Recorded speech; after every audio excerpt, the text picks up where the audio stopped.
Nagtataka siguro kayo, bakit walang Juan na nakahiga sa ilalim ng guava tree? Parang kulang. Parang kumain ng spaghetti walang sauce. Uminom ng iced tea na walang ice. Paano kasi? Patong-patong na ang problema ni Juan. Ikaw.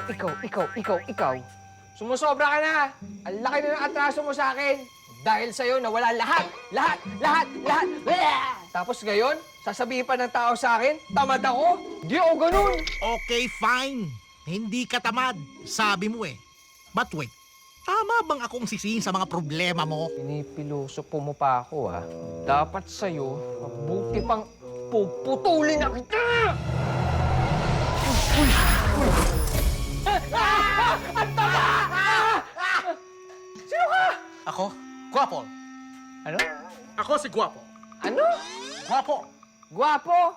Kapal? Hindi naman. Alam mo tong batang to? Matalino eh. Bingi lang. Sabi mo?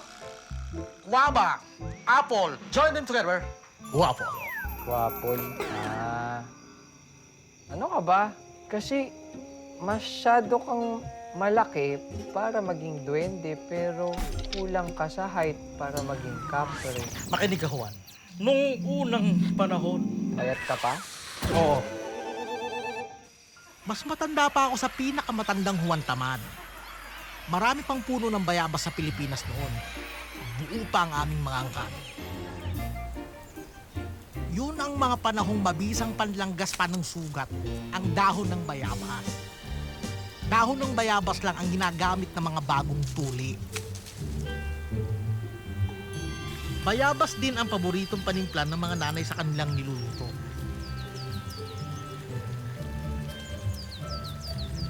Pero ang sabi nila, nothing is permanent but change. Ready ka na ba? Ready na po! Nauso na ang painless circumcision. Nauso na ang mga powder na pangsigang na yan.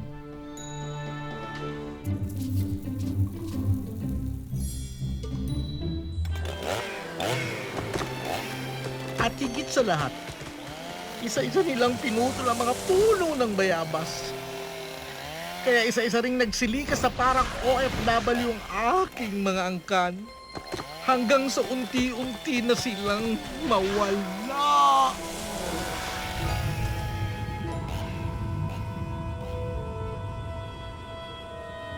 Ako lang ang survivor.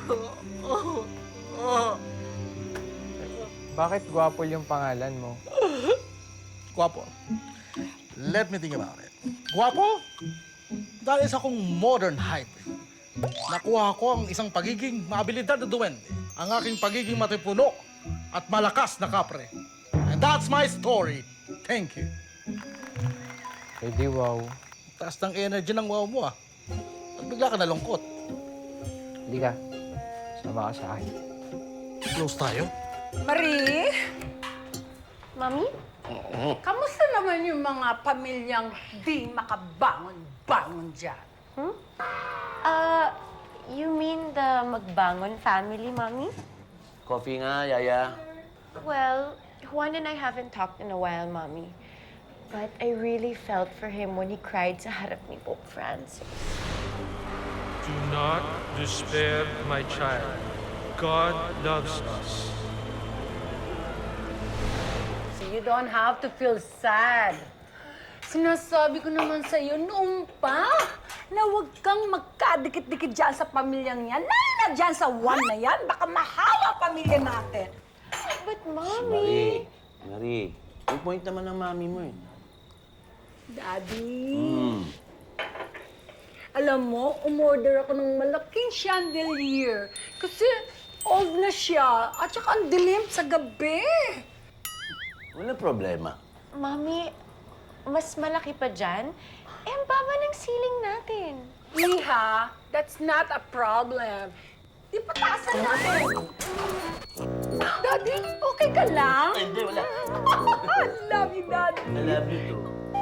Kaya ayun na nga.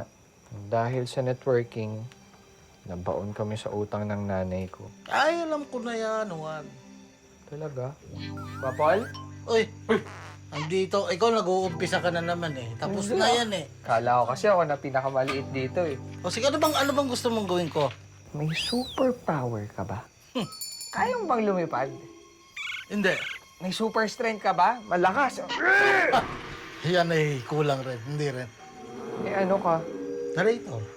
Ako yung nagkukwento pag mag-open yung yung episode, tapos pag magbabacktrack yung story, ako rin ang magsasalita doon. Kung may superpowers man ako, ayun eh hindi ko alam.